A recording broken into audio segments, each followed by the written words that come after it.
Veligonda project నీటితో కనిగిరి ప్రాంతాన్ని సస్యశ్యామలం చేస్తామని సీఎం చంద్రబాబు స్పష్టం చేశారు. 2026 నాటికి నీటిని అందించే బాధ్యత తీసుకుంటానని హామీ ఇచ్చారు. రేపు రాబోయే రోజుల్లో మీకు ఏ మాత్రం అనుమానం లేదు, నీళ్లు కూడా వెలుగొండ నీళ్లు ఈ ప్రాంతాన్ని సస్యశ్యామలం చేయబోతున్నాయి. 96లో నేను ప్రారంభించాను, ఫౌండేషన్ వేసా.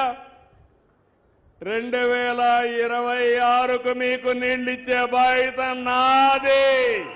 ఇది కానైతే మీ జీవితాల్లో కనిగిరి